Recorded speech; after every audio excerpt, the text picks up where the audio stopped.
ರಾಜ್ಯದಲ್ಲಿ ಬೀದಿ ನಾಯಿಗಳ ಕಡಿತದ ಪ್ರಕರಣಗಳು ಹೆಚ್ಚಳವಾಗ್ತಾ ಇದೆ.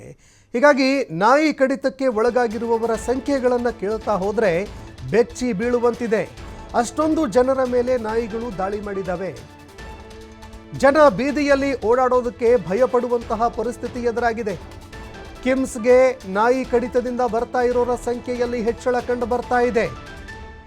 ಕಿಮ್ಸ್ ಆಸ್ಪತ್ರೆಗೆ ನಾಯಿ ಕಡಿತದಿಂದ ಬರ್ತಾ ಇರುವಂಥವರ ಸಂಖ್ಯೆ ಏನಿದೆ ಚಿಕಿತ್ಸೆ ಪಡೆದುಕೊಳ್ಳೋದಕ್ಕೆ, ಆ ಸಂಖ್ಯೆಯಲ್ಲಿ ಹೆಚ್ಚಳ ಕಂಡು ಬರ್ತಾ ಇದೆ. ಪ್ರತಿನಿತ್ಯ 10ಕ್ಕೂ ಹೆಚ್ಚು ಜನ ರೇಬಿಸ್ ವ್ಯಾಕ್ಸಿನ್ಗಾಗಿ ಭೇಟಿ ಕೊಡ್ತಾ ಇದ್ದಾರೆ. ಪ್ರತಿ ತಿಂಗಳು ಅಧಿಕ ಸಂಖ್ಯೆಯಲ್ಲಿ ವ್ಯಾಕ್ಸಿನ್ ಪಡಿತಾ ಇದ್ದಾರೆ ಜನ.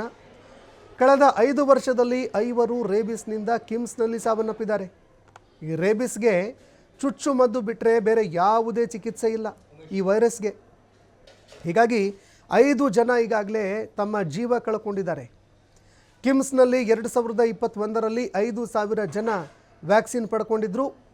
2025ರಲ್ಲಿ 10,868 ಜನ ರೇಬಿಸ್ ವ್ಯಾಕ್ಸಿನ್ ಪಡ್ಕೊಂಡಿದ್ದಾರೆ. ಹೀಗಾಗಿ ವ್ಯಾಕ್ಸಿನ್ ಪಡಿತಾ ಇರೋರ ಸಂಖ್ಯೆಯಲ್ಲಿ 5 ವರ್ಷ ಏನಿದೆ, 5 ವರ್ಷದಲ್ಲಿ ಡಬಲ್ ಆಗಿದೆ ಸಂಖ್ಯೆ.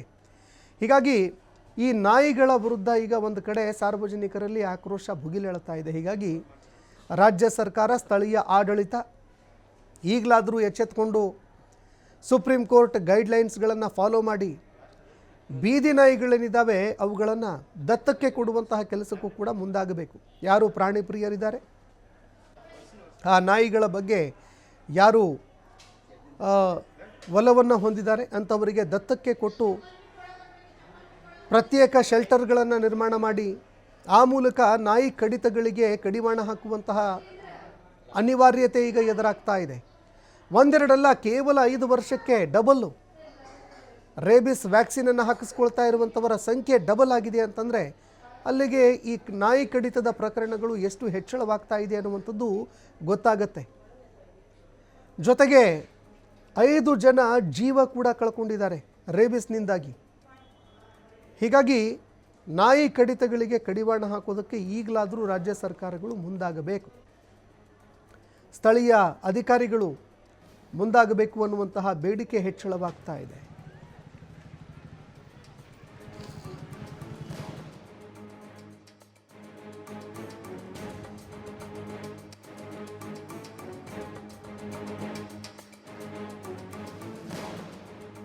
ದಿನ ಆಯಿತು ಸರ್ ನಾಯಿ ಕಡ್ದು.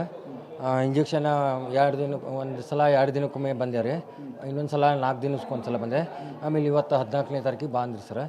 ಇವಾಗ ಲಾಸ್ಟ್ ಮುಗೀತು ಸರ್ ಇಂಜೆಕ್ಷನ್ ಕೊಟ್ಟು. ಇದು ಒಂದು ಸಲ 4 ದಿನಕ್ಕೊಂದು ಬರ್ತೈತೆ ಸರ್. ನೆಕ್ಸ್ಟ್ ಆಮೇಲೆ ಇನ್ನೊಂದು 4 ದಿನಕ್ಕೆ ಬರ್ತೈತೆ ರೀ. ನೆಕ್ಸ್ಟ್ ಇನ್ನೂ 1 ವಾರ ಬಿಟ್ಟು ಮತ್ತೊಂದು ಇಂಜೆಕ್ಷನ್ ಬರ್ತೈತೆ ಸರ್. ಇಲ್ಲಿ ಹುಬ್ಳಿ ಸರ್. ಹುಬ್ಳಿಯಾಗ ಭಾಳ ಆಗಿದೆ ಸರ್. ಆಮೇಲೆ ನಂದು ಸಾಕಿದ ನಾಯಿ ಸರ್, ಅದಕ್ಕೆ ನಾನು ವಾಕಿಂಗ್ ಕರ್ಕೊಂಡು ಹೋದಾಗ ಬೆನ್ನು ಹತ್ತಿ ಅದಕ್ಕೆ ಕಡೆ ಹೋಗಿ ಬಿಡ್ಸಕ್ಕೆ ಹೋಗಿ ನನಗೆ ಕಡಿತು ಸರ್. ಹ್ಞೂ ಸರ್. ಬೀದಿ ನಾಯಿ ಸರ್ ಕಾರ್ಪೊರೇಷನ್ದವ್ರು ಬಂದು ಹಿಡಿದು ಸ್ವಲ್ಪ ಇದು ಮಾಡಿದ್ರೆ ಚಲೋ ಆಗ್ತದೆ ಸರ್. ಸಣ್ಣ ಹುಡುಗರು ಇರ್ತಾರೆ, ಮತ್ತು ಭಾಳ ಪ್ರಾಬ್ಲಮ್, ಸ್ಕೂಲ್ ಹುಡುಗರು ಇರ್ತಾರೆ, ಮತ್ತು ಆಮೇಲೆ ಸಣ್ಣ ಮಕ್ಕಳು ಹುಡುಗರು, ಸ್ಕೂಲ್ ಹೋಗೋ ಹುಡುಗರು, ವಾಕಿಂಗ್ ಹೋಗ್ತಿರ್ತಾರೆ, ವಯಸ್ಸಾದವರು, ಇವಾಗೆಲ್ಲ ಪ್ರಾಬ್ಲಮ್ ಆಗಿಬಿಡ್ತು ಸರ್. ಕಾರ್ಪೊರೇಷನ್ದವ್ರು ಬಂದು ಸ್ವಲ್ಪ ಸ್ಟ್ರಿಕ್ಟ್ ಇದು ಮಾಡಿದ್ರೆ ಕಷ್ಟ ಆಗ್ಬಿಟ್ಟೈತೆ ಸರ್. ಭಾಳ ಇದಾಗಿದೆ. ಎಲ್ಲಂದ್ರೆ ಎಲ್ಲಿ ನೋಡಿದ್ರೆ ಇಲ್ಲಿ ಬೀದಿ ನಾಯಿ ಹೆಚ್ಚಿಗೆ ಆಗಿದೆ ಸರ್. ಕಡಿಮೆ ಅಂತ ಆಗತ್ತಿಲ್ಲ. ಆಮೇಲೆ ಹುಚ್ಚನಾಯಿ ಕಡೆ ಭಾಳ ಆಗ್ಯಾರ ಸರ್. ಸರ್ ಈಗ ಟೋಟಲ್ 14 ಇಂಜೆಕ್ಷನ್ ಆಗ್ಯಾವ ಸರ್. ಈ ಕಡೆ 7 ಈ ಕಡೆ 7 ಸರ್. ಹಾಂ ಮುಗಿದು ಸರ್. ಈ ಬಗ್ಗೆ ಮತ್ತಷ್ಟು ಮಾಹಿತಿ ಕೊಡ್ತಾರೆ ಪ್ರತಿನಿಧಿ ಯಲ್ಲಪ್ಪ ಸೋಲಾರಗೊಪ್ಪ. ಫೋನ್ ಸಂಪರ್ಕದಲ್ಲಿ ಜಾಯ್ನ್ ಆಗಿದ್ದಾರೆ. ಯಲ್ಲಪ್ಪ, ರೇಬಿಸ್ನಿಂದ ಚುಚ್ಚುಮದ್ದು ಹಾಕಿಸ್ಕೊಳ್ತಾ ಇರುವಂಥವರ ಸಂಖ್ಯೆ 5 ವರ್ಷದಲ್ಲಿ ಡಬಲ್ ಆಗಿದೆ. ಅಂದರೆ ನಾಯಿ ಕಡಿತಗಳ ಪ್ರಕರಣ ಏನಿತ್ತು ಅದು ಕೂಡ ಡಬಲ್ ಆಗಿದೆ ಅನ್ನುವಂಥದ್ದು ಸ್ಪಷ್ಟವಾಗಿ ಗೋಚರವಾಗ್ತಾ ಇದೆ. ಆದರೂ ಕೂಡ ಸ್ಥಳೀಯ ಅಧಿಕಾರಿಗಳು ಏನು ಮಾಡ್ತಾ ಇದ್ದಾರೆ ಅನ್ನುವಂತಹ ಪ್ರಶ್ನೆ ಇಲ್ಲಿ ಎದುರಾಗುತ್ತೆ. ಈ ಬಗ್ಗೆ ಮತ್ತಷ್ಟು ಮಾಹಿತಿ ಕೊಡೋದಾದರೆ. ಸಂತೋಷ್, ಬೀದಿ ನಾಯಿಗಳ ಹಾವಳಿಯನ್ನ ತಡಿಬೇಕು ಅಂತೇಳಿ ಸರ್ಕಾರ ಇಲ್ಲಂದ್ರೆ ಪ್ರತಿ ವರ್ಷ ಕೋಟ್ಯಾಂತರ ರೂಪಾಯಿ ಖರ್ಚು ಮಾಡುತ್ತೆ. ಆ ಖರ್ಚು ಇವತ್ತು ನೀರಿನಲ್ಲಿ ಹೋಮ ಮಾಡಿದಾಗೆ ಆಗಿದೆ ಅನ್ನೋದ್ರ ಬಗ್ಗೆ ಈಗ ಅಂದ್ರೆ ಒಂದು ಅಂಕಿ ಸಂಖ್ಯೆನೆ ಮತ್ತು ಅದು ಮಹತ್ವ ದಾಖಲೆಗಳು ನೋಡಿದ್ರೆ ಗೊತ್ತಾಗುತ್ತೆ. ಯಾಕಂದ್ರೆ ಕಳೆದ 5 ವರ್ಷದ ಅವಧಿಯಲ್ಲಿ ಅಂತಂದ್ರೆ ಡಬಲ್ ಆಗಿದ್ದು. 2021ರಲ್ಲಿ ಈ ಅಂಕಿ ಸಂಖ್ಯೆಗಳು ನೋಡಿದಾಗ ಹುಬ್ಬಳ್ಳಿಯ ಕಿಮ್ಸ್ ಆಸ್ಪತ್ರೆಯಲ್ಲಿ ಪ್ರತಿ ವರ್ಷ ಇಲ್ಲಿ ಅಂದ್ರೆ 5,000 ಇತ್ತು. ಆದ್ರೆ ಈಗ 2025ರ ಅವಧಿ ಮುಕ್ತಾಯದ ಅವಧಿಗೆ ನೋಡಿದಾಗ ಇಲ್ಲಂದ್ರೆ 5,000 ಇದ್ದು 10,000 ಗಡಿ ದಾಟಿದೆ. 2023ರಿಂದ 2025 ಅಂತ್ಯದವರೆಗೆ ಡಿಸೆಂಬರ್ ವರೆಗೂ ಇಲ್ಲಿಂದ್ರೆ ಬರೋಬ್ಬರಿ 10,000ಕ್ಕೂ ಹೆಚ್ಚು ಜನರಿಗೆ ಇಲ್ಲಿ ಅಂದ್ರೆ ಒಂದು ಬೀದಿ ನಾಯಿಗಳಲ್ಲಿ ಮನೆ ಹಾವಳಿಯನ್ನ ಬಿಟ್ಟು ಈ ಮನೆ ನಾಯಿಗಳ ಕಚ್ಚಿದನ್ನ ಬಿಟ್ಟು ಬರೀ ಬೀದಿ ನಾಯಿಗಳ ಕಚ್ಚಿದ್ದೇ ಇಲ್ಲಿ ಅಂದ್ರೆ ಪ್ರಕರಣ ದಾಖಲಾಗಿದೆ. ಇದು ಬರೀ ಅಂದ್ರೆ ಅಂಕಿ ಸಂಖ್ಯೆ ಇದೆ. ಹುಬ್ಬಳ್ಳಿ ಕಿಮ್ಸ್ ಆಸ್ಪತ್ರೆಗೆ ದಾಖಲಾಗಿರುವ ಸಂಖ್ಯೆ, ಇನ್ನು ಖಾಸಗಿ ಆಸ್ಪತ್ರೆಯಲ್ಲಿ ಚಿಕಿತ್ಸೆ ಪಡ್ತಿರೋದು, ಅದರ ಜೊತೆಗೆ ಸ್ಥಳೀಯ ಆಸ್ಪತ್ರೆಯಲ್ಲಿ ಏನು ಆ ವ್ಯಾಕ್ಸಿನ್ ಅನ್ನ ತೆಗೆದುಕೊಂಡವರು ಅದು ಲೆಕ್ಕಕ್ಕಿಲ್ಲ. ಓನ್ಲಿ ಇದು ಅಂಕಿ ಸಂಖ್ಯೆ ಏನಂದ್ರೆ ಹುಬ್ಬಳ್ಳಿ ಕಿಮ್ಸ್ ಆಸ್ಪತ್ರೆಯಲ್ಲಿ ಸಿಕ್ಕಿದ್ ಬಂದು ಆ ವ್ಯಾಕ್ಸಿನ್ ನ ತೆಗೆದುಕೊಂಡದರ ಅಂಕಿ ಸಂಖ್ಯೆ. ಇದು ಹುಬ್ಬಳ್ಳಿ ಅಂತಂದ್ರೆ ಉತ್ತರ ಕರ್ನಾಟಕದ ಒಂದು ಹುಬ್ಬಳ್ಳಿ ಕಿಮ್ಸ್ ಅಂದ್ರೆ ಉತ್ತರ ಕರ್ನಾಟಕ ಭಾಗದ ಬಡವರ ಸಂಜೀವಿನಿ ಅಂತ ಕರಿತೀವಿ.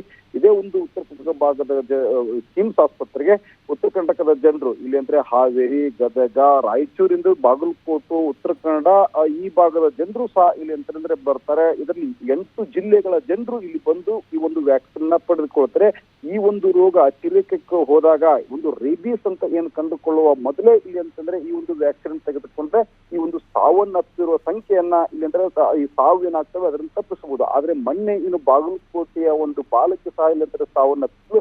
ಆ ಸಾವನ್ನಪ್ಪಿದಂತಹ ಸಮಯದಲ್ಲಿ ಹುಬ್ಬಳ್ಳಿ ಕಿಮ್ಸ್ ಆಸ್ಪತ್ರೆ ಒಂದು ಅಂಕಿ ಸಂಖ್ಯೆಯನ್ನ ಬಿಚ್ಚಿಡುತ್ತೆ. ಅಂಕಿ ಸಂಖ್ಯೆ ನಿಜವಾಗಿಯೂ ಇಲ್ಲಿ ಅಂದ್ರೆ ಎಂತವರನ್ನು ಸಹ ಇಲ್ಲಿ ಅಂದ್ರೆ ಬೆಚ್ಚಿ ಬೀಳಿಸುತ್ತೆ.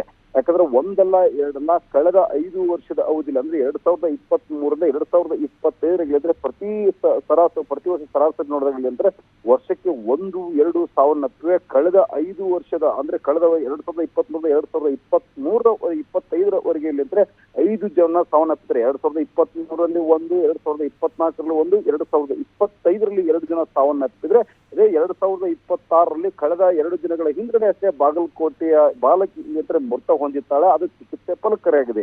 ಹೀಗಾಗಿ ಸರ್ಕಾರ ಇಲ್ಲಿ ಅಂದ್ರೆ ಬೀದಿ ನಾಯಿಗಳಿಗೆ ಇಲ್ಲಿ ಅಂದ್ರೆ ಕೋಟ್ಯಾಂತರ ರೂಪಾಯಿ ಖರ್ಚು ಅನ್ನ ಇಲ್ಲಿ ಹತ್ರ ವ್ಯಯ ಮಾಡುತ್ತೆ. ಆ ವ್ಯಯ ಇಲ್ಲಿ ಅಂದ್ರೆ ಏಜೆನ್ಸಿಗಳ ಪಾಲಿಗೆ ಹೋಗಿ ಆ ಏಜೆನ್ಸಿಗಳು ಕೇವಲ ಕಾಟಾಚಾರಕ್ಕೆ ಸಂತಾನಹರಣ ಶಸ್ತ್ರಚಿಕಿತ್ಸೆ ಮಾಡ್ತಾರೆ.